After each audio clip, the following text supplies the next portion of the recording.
गीता पाठ करनी है और उसके पापा ने बड़े ही कम शब्दों में बहुत ही बड़ी बात कह दी। शर्त लगी थी सारी दुनिया की खुशियों को एक लफ्ज में लिखने की, वो किताब ढूंढते रह गए, मैंने बेटी लिख दिया। आदरणीय प्रधानाचार्य जी, अध्यापकगण एवं मेरे प्रिय बहनों और भाइयों, मैं चारू कक्षा 5वीं से आज आप सभी के सामने एक भाषण प्रस्तुत करना चाहती हूँ जिसका उचित शीर्षक है बेटी। बेटी क्या कहूँ उसके बारे में, जितना कहूँ उतना ही कम है। बेटियां साहस है, बेटियां लोरी है, संगीत है, गीत है, बेटियां कुमकुम है, सिंदूर है, हौसला है, बेटियां त्याग है, बेटियां सेवा है। बेटी के बिना इस सृष्टि की कल्पना भी नहीं की जा सकती। खुशी की बात यह है कि आज बेटियां जीवन के हर क्षेत्र में लड़कों से कंधे से कंधा मिलाकर चल रही है। मैं पूछती हूँ कि हमें बेटियों पर स्पीच या कविता की जरूरत क्यों पड़ती है? जब आप बोलते हैं कि बेटियां किसी से कम नहीं, इसका मतलब आपके दिमाग में कहीं ना कहीं है कि बेटियां कम है। सिर्फ बेटी बचाओ बेटी पढ़ाओ बोलने से किसी के दिमाग में लगा हुआ जंग खत्म नहीं हो जाएगा। आज समाज को और उनके विचारों को बदलने की जरूरत है।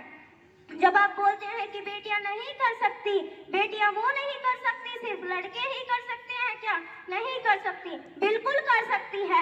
आज हर माँ और बेटी को अपनी लड़ाई खुद लड़नी होगी और कुछ ऐसा करना होगा कि हर माँ बाप गर्व से कह सके कि मुझे अपनी बेटी पर गर्व महसूस हो रहा है। I am not only girl, I am a doctor. I am not only girl, I am an engineer. I am not only girl, I am a lawyer. I am not only girl, I am a leader of my life.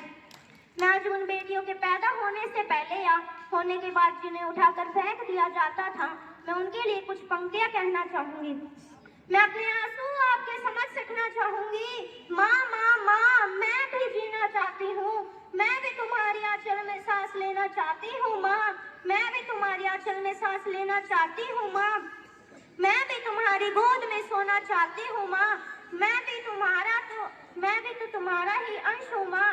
फिर तुम मुझे खुद से कैसे अलग कर सकती हो माँ? कैसे माँ, कैसे? तू ही तो मेरी अपनी माँ है, फिर ऐसा क्यों माँ? माना तूने कुछ मुश्किल सही, विवश हुई तो औरों के हाथों पर, थोड़ी सी तो हिम्मत करती तो आज मैं भी जी पाती माँ, काश मैं भी जी पाती।